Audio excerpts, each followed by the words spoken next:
상추는 찬성질을 가지고 있어 열을 내려주는 효과가 있어요. 바로 두피에 열을 내려줄 수가 있다는 건데, 두피 열을 내려주고 상추의 항산화 물질인 베타카로틴이 활성산소를 제거해주고 혈액순환이 잘 되도록 도와주게 돼요. 이런 효능이 모낭에 필요한 영양성분 공급을 원활하게 해줘 머리카락을 건강하고 빠지지 않게 잡아주고 머리 결도 좋게 해주는 거예요. 밤잠 설치시는 분들도 계시죠. 상추를 먹으면 졸리다는 말은 한 번쯤은 들어보셨을 거예요. 상추에는 락투카리움 성분이 들어있는데, 이 성분은 수면 유도, 진정, 최면 효능에 있어 불면증을 개선하는 데에도 도움을 줄 수가 있어요. 락투카리움 성분뿐 아니라 숙면 호르몬이라고 알려진 멜라토닌이라는 성분도 상추에 많이 함유되어 있어 불면증 개선에 도움을 주는데, 락투라리움 성분은 상추 잎보다는 많이 함유가 되어 있어 불면증 치료를 위해서 상추를 드시려면 차로 끓여 드시면 효과를 볼 수 있을 거예요. 상추는 입으로도 상추차를 끓여 드릴 수가 있는데,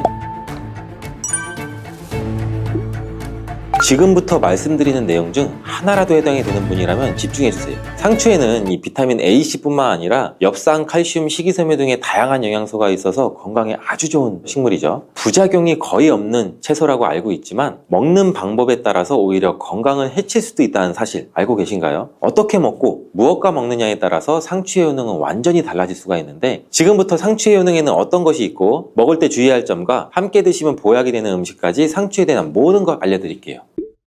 먼저 상추는 당뇨가 있는 분들한테는 정말 좋은 채소예요. 당뇨 환자라면 채식을 위주로 드시게 되는데, 당뇨에 좋다고 하는 말은 채소들의 단점이 소화가 잘 안 된다는 거죠. 반면에 상추는 소화가 잘 되고 영양소도 풍부하다는 장점이 있어요. 혈당 조절에도 아주 탁월한 효과가 있는데, 과연 어떤 성분 때문일까요? 이 상추만의 특별한 성분인 바로 락투신이라는 성분 때문인데, 이 락투신은 상추의 줄기를 꺾으면 보이는 하얀색의 액체 속에 있고 쓴맛을 내는 특징이 있어요. 최근 연구에 따르면 이 락투신은 장에서 포도당이 흡수되는 것을 억제해서 식후 혈당이 급격히 오르는 것을 막아주는 역할을 하는 것으로 밝혀졌죠. 이뿐만 아니라 이 락투신은 간에서 포도당의 생성을 줄이고 인슐린 감수성을 높여서 혈당을 낮추는 데 효과가 있다고 하는데, 여기에다 비타민 K도 풍부해서 인슐린 분비를 촉진하는 효과까지 있어요. 그리고 식이섬유가 풍부한데, 이는 인슐린 감수성을 높이는 데 굉장히 중요한 역할을 하죠. 2013년 한양대학교 연구팀의 발표에 의하면 상추의 식이섬유와 폴리페놀 성분이 인슐린 저항성을 개선하고 포도당의 흡수를 지연시킨다고 발표했어요.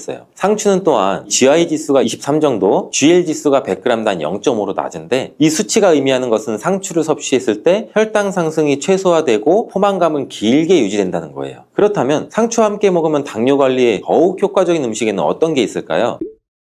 요즘 들어 부쩍 유명해진 과일이죠. 바로 아보카도예요. 불포화 지방산이 풍부한 아보카도는 인슐린 감수성을 높이는 데 도움을 주고, 풍부한 식이섬유는 콜레스테롤 수치를 낮춰주고 혈당 조절에 폭발적인 시너지 효과를 나타내요. 계란도 상추와 함께 먹으면 좋은데, 계란에는 질 좋은 단백질과 각종 영양 성분이 풍부하죠. 혈당도 천천히 오르게 하고 혈당을 오랜 시간 안정적으로 유지하는 데 도움을 주죠. 계란의 단백질은 포만감을 오래 유지해주고 과식도 막아주고 간에서 포도당의 생성을 줄여주는 효과도 있어 당뇨에 많은 도움을 줄 수 있어요. 상추와 만나면 이런 효과는 시너지를 발생되게 되는데, 상추, 아보카도, 계란을 함께 넣은 샐러드를 드신다면 혈당 잡는 최고의 요리라고 할 수 있죠. 피부가 칙칙하고 주름이 늘어나고 있는 분들도 집중해주세요. 상추가 피부에 굉장히 좋은 효과를 갖고 있는데, 상추에는 이 비타민 A와 C가 풍부해요. 비타민 A를 다른 말로 레티놀이라고 하는데, 레티놀이 뭐냐면 대부분의 화장품의 원료로 사용되는 성분이에요. 그만큼 피부에 좋다는 거죠. 이 레티놀은 피부 아래쪽에 콜라겐이나 엘라스틴 등의 탄력섬유를 증가시키는 효능을 가지고 있고, 비타민 C도 콜라겐 생성에 관여하는 아주 중요한 성분이기 때문에 비타민 C가 몸속에 부족하면 피부의 탄력이 떨어지고 주름도 늘어나게 되는 거죠. 그리고 자외선 때문에 피부가 많이 손상이 되는데, 이런 자외선으로부터 손상되는 것을 막아주는 역할을 비타민 C가 해주죠. 멜라닌 색소의 생성도 억제해주기 때문에 칙칙한 피부를 밝게 만들어주는 미백 효과도 볼 수 있고, 피부 미백에 도움을 주는 약재 중에 상엽이라고 있는데, 이 상엽은 뽕나무 잎이에요. 뽕나무 잎이 항염증 작용도 좋고 피부 미백 효과도 뛰어나기 때문에 상추와 뽕나무 잎을 함께 차로 끓여 드시면 피부 건강에도 큰 도움을 받을 수가 있죠. 상추에 락투신이라는 성분이 당뇨에 좋다고 했잖아요. 근데 이 성분이 또 두통을 진정시켜주는 데도 효과가 좋아요. 머리가 지끈지끈 아픈 분들이 상추를 드시면 도움을 받을 수 있는데, 의학의 아버지 히포크라테스가 환자를 수술할 때 상추를 먼저 먹이고 수술을 했다는 기록도 있대요. 상추 안에 락투신 성분이 마취제가 없던 시절에 수술받는 환자의 고통을 줄여주는 데 도움을 주기도 했다는 거죠. 이런 락투신은 염증으로 인한 통증 통증을 줄여주고 두통을 완화시켜주기도 하는데, 특히 열이 오르면서 통증이 발생되는 두통을 개선하는데 효능이 탁월하다고 해요. 또한 상추는 눈 건강에도 도움이 되고, 상추에는 루테인, 비타민 A, 베타카로틴이 풍부하기 때문이죠. 루테인은 영양제로도 많이 드시고 계시잖아요. 눈 건강에 도움을 주는 대표적인 영양소가 바로 이 루테인인 건 알고 계실 거예요. 눈이 노화가 진행되면 황반색소의 밀도가 감소되기 때문에 루테인이 황반색소 밀도를 유지하는 데 도움을 주고, 황반 변성도 예방해서 로놉신의 생성을 도와주기 때문에 시력도 좋아지게 해줍니다. 또한 이 베타카로틴은 활성산소를 제거해서 눈의 노화를 예방하고, 비타민 A로 전환돼서 눈의 점막을 건강하게 유지하도록 도움을 줄 수가 있고요. 또 야맹증, 안구건조증 등의 안구질환도 예방하는 데에도 많은 도움을 줘 눈 건강에 필수적인 영양소죠. 열이 머리로 올라가게 되면 두피가 건조해지고 비듬도 많이 생기게 되고 두피에 염증도 발생되죠. 또 모낭에 영양분이 충분히 공급되지 못하고 머리카락을 잘 잡아주지 못해 탈모가 일어나게 되는데, 이럴 때는 두피의 상태를 건강하게 만들어줘야 탈모를 방지할 수가 있죠. 상추는 찬성질을 가지고 있어 열을 내려주는 효과가 있어요. 바로 두피에 열을 내려줄 수가 있다는 건데, 두피열을 내려주고 상추의 항산화 물질인 베타카로틴이 활성산소를 제거해주고 혈액순환이 잘 되도록 도와주게 돼요. 이런 효능이 모낭에 필요한 영양성분 공급을 원활하게 해줘 머리카락을 건강하고 빠지지 않게 잡아주고 머리 결도 좋게 해주는 거예요. 밤잠 설치시는 분들도 계시죠. 상추를 먹으면 졸리다는 말은 한 번쯤은 들어보셨을 거예요. 이 상추에는 락토카리움 성분이 들어있는데, 이 성분은 수면 유도, 진정, 최면 효능에 있어 불면증을 개선하는 데에도 도움을 줄 수가 있어요. 락토카리움 성분뿐 아니라 숙면 호르몬이라고 알려진 멜라토닌이라는 성분도 상추에 많이 함유되어 있어 불면증 개선에 도움을 주는데, 락토라리움 성분은 상추 잎보다는 상추 대에 더 많이 함유가 되어 있어 불면증 치료를 위해서 상추를 드시려면 상추 대를 차로 끓여 드시면 효과를 볼 수 있을 거예요. 상추는 입으로도 상추차를 끓여 드릴 수가 있는데, 제가 방법을 한번 알려드릴게요. 첫 번째는 건조되지 않은 상추를 끓는 물에 넣고 상추를 우려서 그 물을 차로 드시는 방법이 있어요. 따뜻하게 드셔도 되고 냉장고에 보관하셨다 드셔도 돼요. 두 번째 방법은 상추 잎을 건조시킨 후 기름을 두르지 않은 팬에 한번 섞어주시면 되는데, 이때 상추잎이 바스락 부서질 거예요. 부서진 상추잎을 다시팩 같은 것에 소분해 두셨다가 차로 우려서 드셔도 되고, 큰 통에 담아 주셨다가 마실 때마다 커피를 내리는 것처럼 거름 종이에 걸러서 뜨거운 물로 우려 드셔도 돼요. 상추의 종류에 따라서 이 락토카리움 성분의 함량이 다른데, 요즘엔 쓴맛을 제거한 계량종이 많아 이 락토카리움 성분이 상당히 적게 함유가 되어 있다고 해요. 아무 상추 하나 드시면 효과를 볼 수 없고, 전남 농업기술원에서 개발한 품종인 흑카랑이라는 향추가 있는데, 일반 상추에 비해서 락토카리움 함량이 124배나 높다고 해요. 수면 개선을 위해 상추를 드실 분들은 흑카랑을 구매해서 드시면 효과를 볼 수가 있겠죠. 장이 안 좋은 분들한테도 상추는 많은 도움이 되는데, 상추에는 수분이 풍부하고 식이섬유와 마그네슘이 많아 수분이 없어 단단해진 변도 부드럽고 묽게 만들어 배변 활동에도 도움이 돼요. 장이 건강하지 않아 장에 독소가 쌓이게 되면 그 독이 위로 올라와 얼굴에 나타나게 돼서 얼굴에 여드름 같은 뾰루지가 생기고 피부가 어두워지는 증상도 나타날 수가 있어요. 상추에는 배변 활동을 활발하게 하는 식이섬유뿐만 아니라 엽산도 풍부해 대장의 염증을 줄여주는 효과도 있어요. 그리고 비타민 K, 엽산, 루테인이 함께 작용해서 이 염증뿐 아니라 대장암을 예방하는 데에도 효능을 발휘하게 되는데, 풍부한 엽산은 혈액을 생성하는 데에도 도움을 주지만 손상된 세포 DNA를 복구하는 효능이 있어 암을 예방할 수도 있어요. 식이섬유는 장내에 쌓인 노폐물을 흡착해서 몸 밖으로 배출해주죠. 또 염증도 제거해줘서 장을 건강하게 해주는 거죠. 상추는 뼈 건강에도 도움이 된다는 보고가 있는데, 미국의 캘리포니아 주립대학교에서 우주인을 위한 유전자 조작 상추를 만들었대요. 사람이 우주에 가게 되면 중력이 없기 때문에 골밀도의 손실이 심하게 일어나잖아요. 한 달에 1% 정도씩 줄어든다고 하는데, 유전자 조작된 상추를 먹으면 이런 현상을 막아줄 수가 있대요. 이 상추에는 뼈 생성을 촉진하는 부갑상선 호르몬 유전자가 들어있는데, 유전자 조작이 되지 않은 상추에도 칼슘이 많이 들어있어 골다공증 예방에도 도움을 줄 수가 있어요. 두부와 함께 드시면 이 효과는 배가 되는데, 두부에는 이소플라본이라는 성분이 많은데 상추의 칼슘이 몸속에 흡수되는 것을 도와줘 골다공증을 예방하는 효과를 극대화시켜주죠. 상추를 드실 때는 주의할 점이 별로 없지만 이것만은 꼭 기억하세요.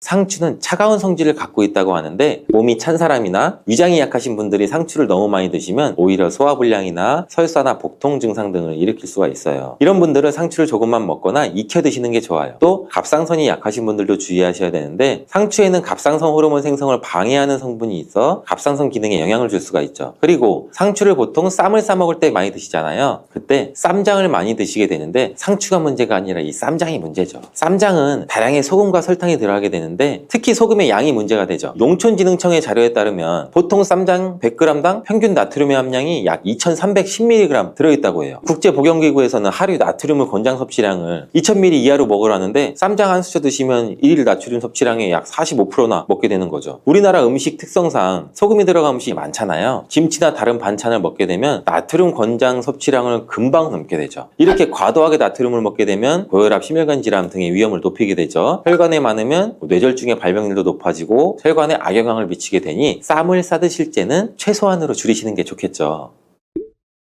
녹두는 이렇게 드셔야 당뇨가 예방이 되고 혈당이 쑥 떨어집니다. 한의학에서는 약으로 사용할 정도로 아주 약효가 뛰어난 식재료가 바로 녹두예요. 우리 선조들은 이 약효를 잘 알고 일반 가정에서도 많이 사용을 했었고요. 이런 녹두가 만병의 근원인 고혈압과 당뇨에도 좋다는 사실 알고 계셨나요? 그런데 이렇게 좋다는 녹두도 우리가 잘 알고 먹어야 되는데요. 잘못 드시면 우리 몸에 독이 될 수도 있고 반대로 잘 알고 드시면 보약이 될 수도 있기 때문입니다. 그러면 녹두는 어떻게 또 무엇과 먹어야 되고 녹두를 드실 때 주의할 점은 무엇인지 모두 알려드릴게요. 보통 녹두의 약간 거친 식감을 좀 싫어하시는 분들이 많은데 그래서 껍질을 까고 녹두 속 알맹이만 드시는 경우들이 있죠. 근데 녹두에 놀라운 효과를 가진 영양 성분들은 거의 다 껍질에 있기 때문에 녹두 껍질은 반드시 함께 드셔야 돼요. 녹두에는 기본적으로 식이섬유가 아주 풍부하게 들어있고 소화를 돕는 효소가 많아서 소화가 잘 안 되는 분들이 드시면 도움이 많이 되고요. 녹두에 풍부하게 들어있는 식이섬유가 우리의 장 운동을 활발하게 해서 변비에도 도움이 될 수 있고 소화를 돕는 효소가 장내의 유익균을 풍성하게 해주기 때문에 장 건강을 전반적으로 개선하는 데 도움을 줄 수가 있습니다. 그래서 우리 선조들은 기력이 많이 약해진 환자에게 녹두죽을 먹여서 몸을 회복시켜 주기도 했었어요. 그만큼 몸이 약해진 환자들의 몸에도 흡수가 아주 잘 될 만큼 녹두가 우리 몸에 좋다는 거겠죠. 놀랍게도 녹두에는 마그네슘, 칼슘과 같은 미네랄 성분들도 아주 풍부한데요. 이 풍부한 칼슘은 골다공증을 예방해주고 뼈를 튼튼하게 하는 효과가 있습니다.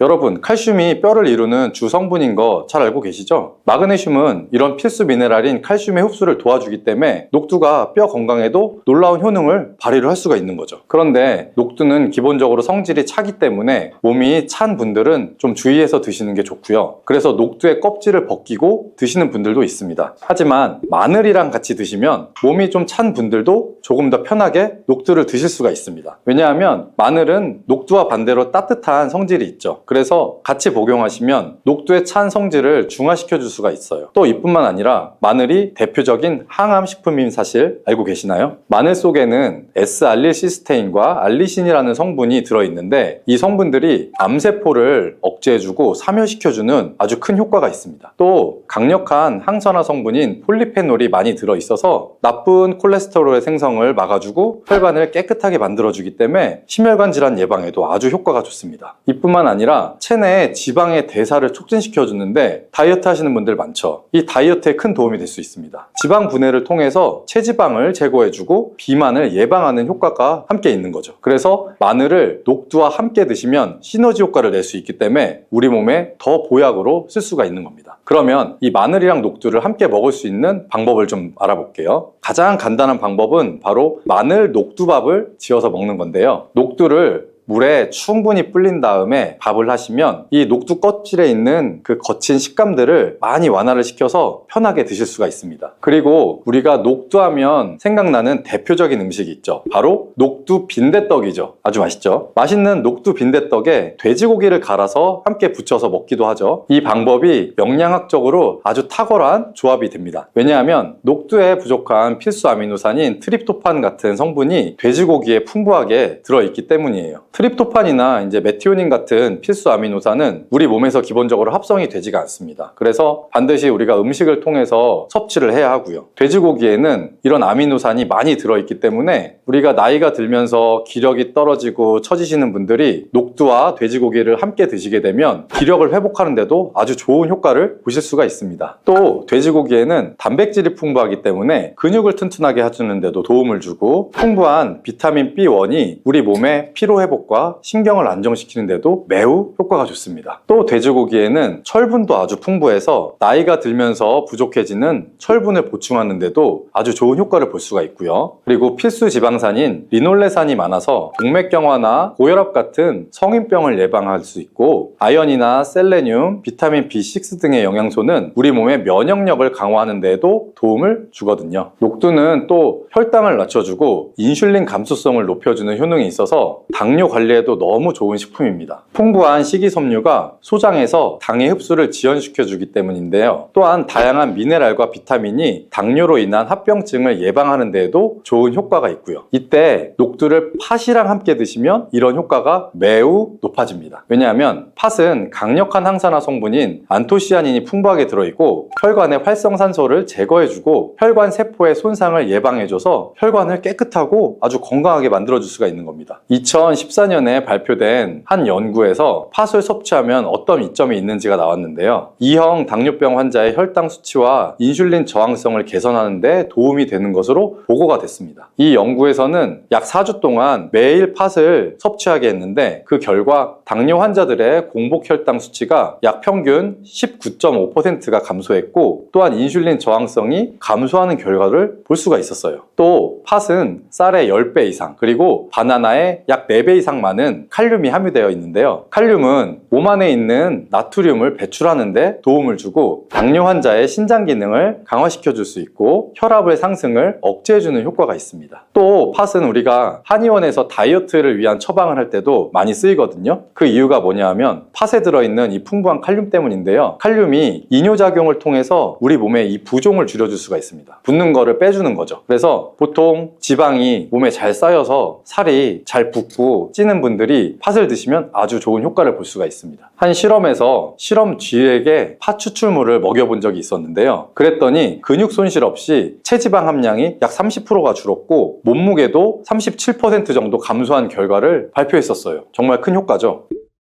자, 이렇게 녹두와 함께 복용하면 좋은 식품들을 우리가 알아봤는데요. 그렇다면 녹두를 복용할 때 주의할 점도 있겠죠. 어떤 것이 있는지 한번 볼게요. 첫 번째는 녹두의 차가운 성질이에요. 이 녹두의 차가운 성질은 우리 몸에 열을 낮춰줄 수 있고 외부로부터 받는 스트레스를 해소시켜주는 효과가 있는데요. 또 염증을 완화시킬 수도 있고 통증을 줄이는데도 도움이 됩니다. 그래서 두통이 심한 분들은 녹두로 속을 채운 베개를 쓰면 두통을 완화하는 효과를 보시기도 합니다. 다만 이 찬 효과 때문에 녹두를 드실 때 주의하셔야 할 점이 있겠죠. 평소에 몸이 차서 냉증이 있는 분들은 녹두를 많이 드시게 되면 오히려 거꾸로 해가 될 수가 있겠죠. 찬 음식이 많이 들어가면 위나 장이 차가워지기 때문에 소화력이 보통 좀 떨어질 수가 있고요. 그래서 이제 복통이나 변비, 설사 같은 증상들이 나타날 수가 있습니다. 그래서 이런 분들은 녹두를 드시려면 앞에서 말씀드린 대로 마늘이랑 함께 드셔보시기 바랍니다. 그리고 두 번째로 주의할 점은 바로 녹두의 강력한 해독작용인데요. 이 녹두의 해독작용은 우리 몸에 도움을 줄 수가 있는데요. 몸의 중요한 장기 중에 하나인 간에 특히나 많은 도움을 줍니다. 왜냐하면 간은 우리 몸에 들어오는 독소를 해독해주는 역할을 맡고 있죠. 녹두가 이런 간의 해독 기능을 올려줄 수가 있기 때문이죠. 녹두에 들어있는 풍부한 단백질과 펩타이드가 간의 해독작용에 필요한 글루타치온의 원료를 공급을 해주게 되고 체내에 중금속이나 독성 물질을 결합시켜서 몸 밖으로 배출을 도와주게 됩니다. 특히 중금속 해독 연구에서는 납이나 카드뮴 등의 흡수를 억제하고 배출을 도와줘서 독성을 완화하는 효과를 보여주기도 했었고요. 하지만 이런 효과가 우리가 보약을 복용할 때는 거꾸로 상극이 될 수가 있습니다. 몸이 약하거나 여러 가지 이유로 보약을 드시는 분들 많이 있죠. 바로 이 보약의 효과가 녹두의 해독작용 때문에 오히려 사라져버릴 수가 있기 때문인데요. 그래서 우리가 한의원에서 보통 한약을 짓거나 하면 녹두나 숙주나물을 먹지 말라고 얘기하는 거를 들어보신 적이 있을 거예요. 이 녹두의 해독작용은 녹두 껍질에 있는 성분 때문에 보통 나타나는데요. 껍질을 제거하고 만든 요리나 녹두 전분으로 만든 청포묵이나 녹두 당면을 드시면 녹두의 해독작용은 누릴 수가 없어요. 물론 녹두 껍질을 제거해도 알맹이에 영양 성분들이 풍부한데요. 우리가 해독작용이 필요한 경우에는 껍질을 제거하지 않고 그대로 복용하시는 게 좋습니다. 그리고 세 번째로 복용 시에 주의할 점은 바로 녹두의 풍부한 칼륨입니다. 칼륨입니다. 앞에서 한번 말씀을 드렸는데 칼륨은 몸에 나트륨을 배출해주며 당뇨와 고혈압에도 도움이 되지만 만약에 신장 질환이 있는 신장이 약하신 분들에게는 거꾸로 독이 될 수가 있습니다. 신장이 약하신 분들이 이 녹두를 필요 이상으로 많이 과량 드시게 되면 칼륨 배출이 제대로 안 되기 때문에 몸에 칼륨이 쌓이면서 고칼륨 혈증이 발생할 수가 있거든요. 만약에 고칼륨 혈증이 오면 근육이 약해지거나 부정맥, 심장질환 등의 증상이 발생할 수가 있기 때문에 신장이 약하신 분들은 과도하게 많이 드시지 않는 게 좋습니다.